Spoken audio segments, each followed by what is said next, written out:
I just want to discuss a little bit of technical stuff. I've had some questions about that. I am using Zoom through YouTube.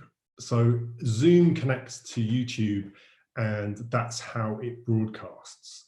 And also I'm using Procreate on iPad with Pencil for the demonstrations of drawings and paintings. The reason I'm doing that really is because, not because I love digital drawing necessarily, but I just think it translates much better onto the digital medium rather than me photographing it on a piece of paper, and I have problems with reflection and setting all that up. So the reason that it's on iPad is no other reason, I promise you, other than the fact that it just kind of makes more sense.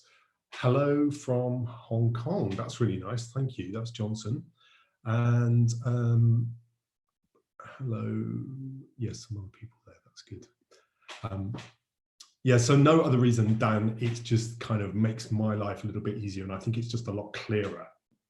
I'm using several screens, and as you know, I had some technical difficulties with sound and stuff. So let me know in the comments section if there's anything that's not working out, that's difficult. I really appreciated you letting me know about the sound the other day.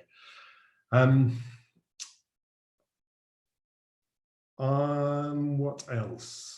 Well, oh yeah, the reason that I'm doing this today is I have to work tomorrow, and Thursdays are a bit of a difficult day. So I'll be back on Friday with another tutorial. So yeah, I thought I'd squeeze this one in between now and then. Let me just check who else is there. Good morning to JT in Cockfosters. Okay, so this tutorial is about still life. It's about color and it's about composition.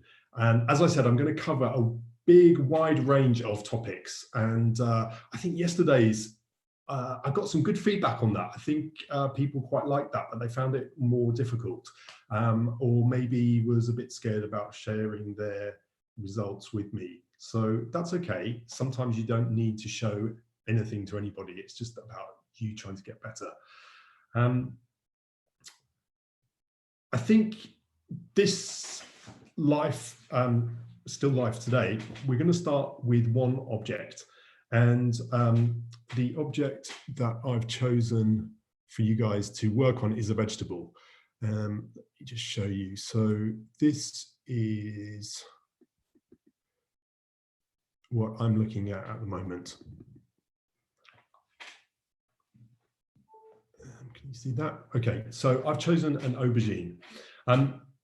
It's quite a difficult object to work with, quite a difficult vegetable in some ways, because it's kind of got this really ominous, dark, imposing silhouette. And actually what I did, I rubbed some oil on it to make it a little bit more shiny and glistening, to give some bit more interest, to break up that silhouette, to give some reflection. I've also put it on a plate, and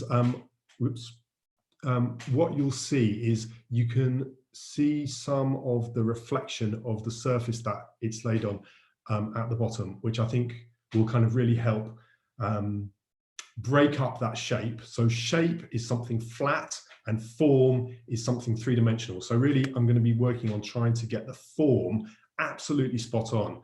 And as I say, it's excuse me, it's quite difficult with this vegetable in particular.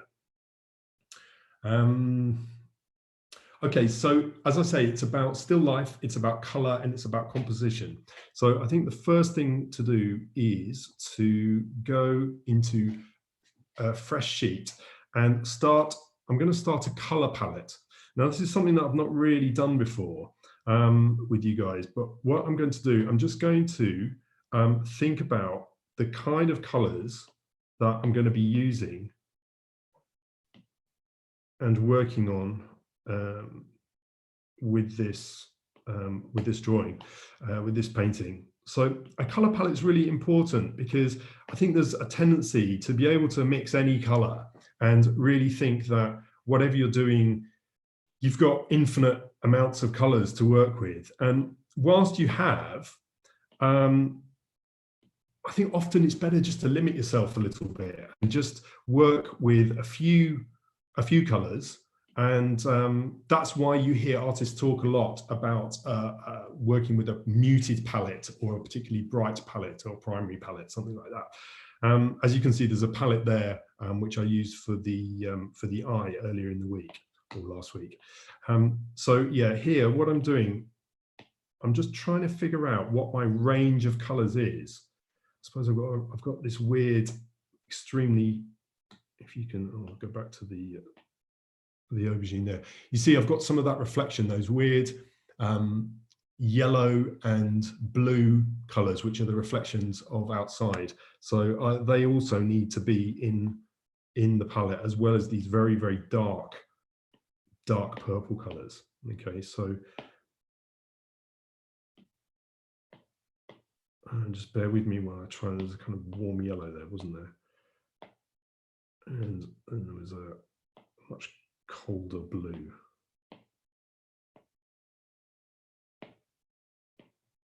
Okay, so once I've got that, there's about 7 or 8 colors there. And I think that's the palette that I'm really going to concentrate on when I'm drawing, painting the aubergine. So it is about composition. It's about still life. Just start really simply with one object, but really, really focus on your color palette. Make it sophisticated, but also limit it to maybe just a few options. Okay, so let's get started here. All right, so I'm going to make a new page, and I'm going to start using a very thick brush to just do a very, very rough outline of the shape. I think that's important so that I don't get obsessed with detail straight away and start sort of focusing on the little bit of stalk at the end or the surface detail. So I'm just using a big brush to just roughly put in some the rough outline and kind of block in some color. I hope you can see that okay. I'm also using paint strokes along the length, which I think for me is important, because I think if I was to go round circumference, whilst that's tempting to try and make that form three-dimensional, I think a lot of the light is carried along the length of the aubergine.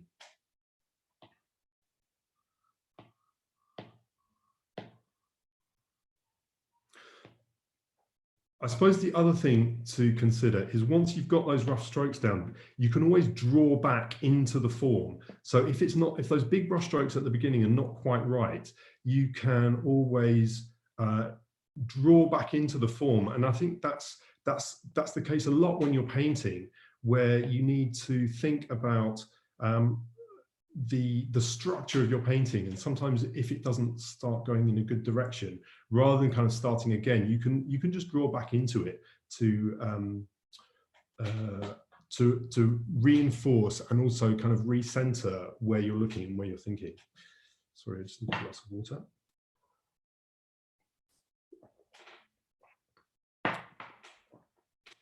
Okay, another shout out here to Eric in Berlin, and also Dick in Alderley Edge.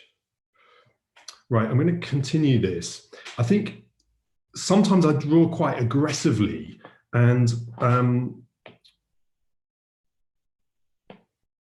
yeah, I kind of don't see it as aggressive, but I think I draw with purpose. And I would always say it's really good to investigate, but it's also good to be kind of clear and draw and paint with real purpose and attitude. So at the moment, I'm really attacking the aubergine. Later on, I can get a little bit more sensitive and delicate with the marks that I'm making, maybe around the edge. But really, this is just a quick exercise, first of all. But I think you can make it quite sophisticated. You can set yourself a time limit. That's always really, really important. And really just think about trying to get the form three-dimensional, trying to get the colors right.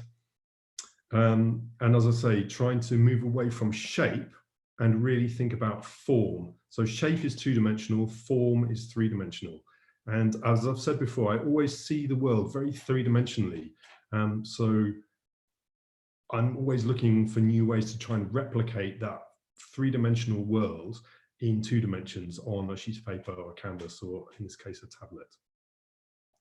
Okay, so I'm pretty much there. How long has that taken? It's about 10, 11 minutes so far. I think just as a start, I think you'll get to a good point with this. But yeah, really try and don't do too much in one go. I think it's important just to start off maybe with one object and try and do one object really, really well, as opposed to like a really, really complicated still life, and do that less well. So I'm nearly ready to show you what I've been working on in this tutorial, and hopefully that then will make some sense.